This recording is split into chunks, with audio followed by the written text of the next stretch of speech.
کو معلوم ہونا چاہیے کہ اہل سنت والجماعت کا موقف یہ ہے کہ ایک شخص نے اگر 3 طلاقیں دے دی اپنی بیگم کو، طلاق طلاق طلاق،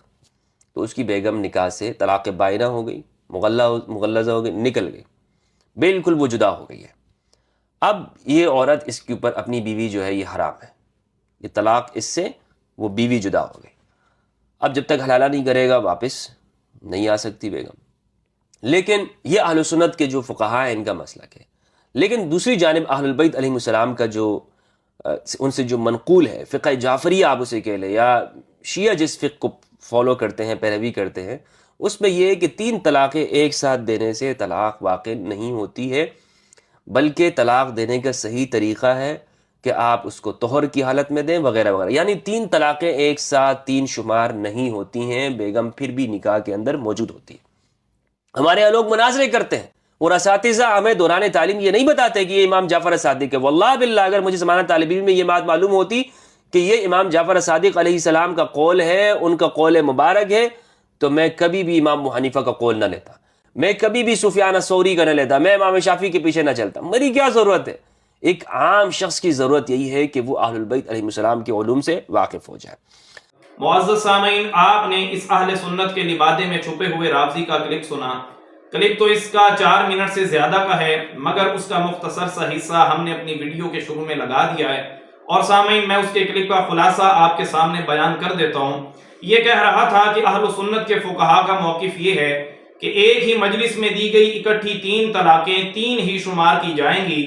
جبکہ اہل بیت اور خصوصاً امام جعفر صادق کا موقف یہ ہے کہ ایک ہی مجلس میں دی گئی اکٹھی 3 طلاقیں 3 شمار نہیں کی جائیں گی بلکہ 1 شمار کی جائے گی۔ اور سامعین پھر آگے چل کے کہتا ہے کہ ہمیں امام جعفر صادق کے اس موقف کے بارے میں بتایا نہیں جاتا۔ اگر مجھے دوران طالب علمی اس موقف کا پتہ چل جاتا تو واللہ میں امام ابو حنیفہ، امام سفیان ثوری اور امام شافعی کے پیچھے کبھی نہ چلتا، میں امام جعفر صادق کے پیچھے چلتا۔ تو آئے سامعین، آج کی اس نشست میں میں اہل سنت کی امہات الکتب میں سے باسناد صحیحہ اس بات کی وضاحت کرتا ہوں کہ جو موقف امام ابو حنیفہ کا، امام سفیان ثوری کا اور امام شافعی کا ہے، وہی موقف امام جعفر صادق کا ہے۔ تو سامعین اس سلسلہ میں میرا پہلا حوالہ، یہ میرے ہاتھ میں کتاب سنن الدارقطنی ہے، جس کے لکھنے والے جلیل القدر امام دارقطنی رحمت اللہ علیہ ہیں، جو کہ المتوفى 385 ہجری ہیں۔ اور سامعین یہ کتاب بیروت لبنان کی مطبوعہ ہے اور اس میں روایت کا نمبر 3979 ہے۔ آبان بن تغلب سے روایت ہے، کہتے ہیں سألت جعفر بن محمد،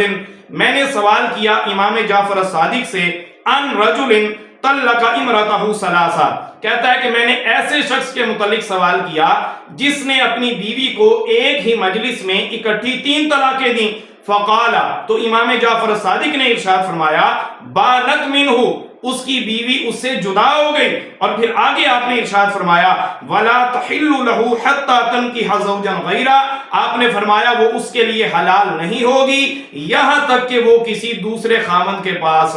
نہ رہے۔ اور آگے چل کے سامعین اب آپ کے سامنے مسئلہ مزید واضح ہو جائے گا۔ ابان بن تغلب کہتے ہیں میں نے کہا، فقلت له افتی الناس بہذا، کیا آپ لوگوں کو بھی یہی فتویٰ دیتے ہیں؟ تو امام جعفر صادق نے ارشاد فرمایا، قال نعم، جی ہاں ہم لوگوں کو بھی یہی فتویٰ دیتے ہیں۔ تو سامعین آبان بن تغلب کی اس روایت سے بھی ثابت ہوا کہ امام جعفر صادق کا بھی یہی موقف ہے کہ ایک مجلس میں اکٹھی دی گئی 3 طلاقیں 3 ہی شمار کی جائیں گی۔ اس سے آگے سامعین یہ میرے ہاتھ میں کتاب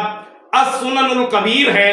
جس کے لکھنے والے جلیل القدر امام بیہقی رحمت اللہ علیہ ہیں، جو کہ المتوفى 458 ہجری ہیں۔ اور سامعین یہ کتاب کویت کی مطبوعہ ہے اور اس کتاب کا صفحہ نمبر 340 ہے۔ سامعین بسام السیرافی سے روایت ہے اور بسام السیرافی ثقہ راوی ہیں، کہتے ہیں قال سمعت جعفر بن محمد، میں نے سنا امام جعفر الصادق سے، یقول وہ فرما رہے تھے، من طلق امرأته ثلاثا بجہالت او علم، امام جعفر صادق فرما رہے تھے کہ جس نے اپنی بیوی کو ایک ہی مجلس میں اکٹھی 3 طلاقیں دے دی بے خبری کی حالت میں یا جانتے ہوئے، فرماتے ہیں فقط بانت منہ، پس اس کی بیوی اس سے جدا ہو گئی۔ سامعین غور کریں، بسام السیرافی جو سیکھا راوی ہیں کہہ رہے ہیں میں نے امام جعفر صادق سے سنا، وہ فرما رہے تھے کہ جس شخص نے اپنی بیوی کو ایک ہی مجلس میں اکٹھی 3 طلاقیں دے دیں، چاہے وہ بے خبری کی حالت میں ہو یا جانتے ہوئے ہو، فرمایا اس کی بیوی اس سے جدا ہو جائے گی۔ تو سامعین اس دوسری روایت بسام السیرافی کی روایت سے بھی یہ ثابت ہو رہا ہے کہ امام جعفر الصادق کا بھی یہی موقف ہے کہ ایک ہی مجلس میں دی گئی 3 طلاقیں 3 ہی شمار کی جائیں گی۔ اس سے آگے آئے سامعین، یہ میرے ہاتھ میں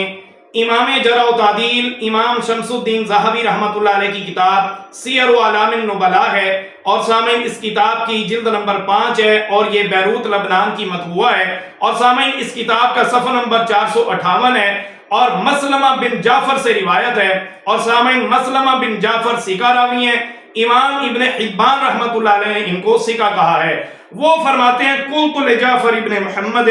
کہ میں نے پوچھا امام جعفر الصادق سے، ان قوما یزعمون ان من طلق ثلاثا بجہالۃ رد الی السنہ، کہتے ہیں کہ ایک قوم یہ گمان کرتی ہے کہ جس شخص نے ایک ہی مجلس میں اکٹھی 3 طلاقیں دے دیں بے خبری کی حالت میں، تو اسے سنت کی طرف لوٹایا جائے گا۔ اور پھر آگے کہتے ہیں تجعلونھا واحدۃ، اور وہ ان 3 طلاقوں کو ایک شمار کرتے ہیں، یروونھا عنکم، اور پھر فرماتے ہیں اور وہ اس مسئلہ کو آپ سے روایت کرتے ہیں۔ تو اتنی بات سننے کے بعد امام جعفر صادق نے کیا ارشاد فرمایا؟ سامعین ذرا غور سے سنیے گا، آپ نے ارشاد فرمایا قال معاذ اللہ، فرماتے ہیں کہ اللہ کی پناہ، ما ھذا من قولنا، فرماتے ہیں کہ یہ ہم اہل بیت کا قول نہیں ہے۔ دوبارہ سنیے گا، امام جعفر صادق فرما رہے ہیں ما ھذا من قولنا، کہ یہ ہم اہل البیت کا قول نہیں ہے، اور آگے ارشاد فرماتے ہیں من طلق ثلاثا، جس نے ایک ہی مجلس میں اکٹھی 3 طلاقیں دے دیں فہوا کما قال، تو وہ 3 ہی شمار کی جائیں گی جیسا کہ اس نے کہا۔ تو سامعین مسلمہ بن جعفر جو کہ ثقہ راوی ہیں، ان کی اس روایت سے بھی امام جعفر صادق کا یہی موقف ثابت ہو رہا ہے کہ ایک ہی مجلس میں دی گئی اکٹھی 3 طلاقیں 3 ہی شمار کی جائیں گی۔ تو سامعین الحمدللہ آج کی اس نشست میں نے اہل سنت کی امہات الکتب میں سے باسناد صحیحہ اس بات کو ثابت کیا کہ جو موقف امام ابو حنیفہ کا ہے، امام سفیان ثوری کا ہے، امام شافعی کا ہے، وہی موقف امام جعفر صادق کا ہے، وہی موقف اہل البیت کا ہے۔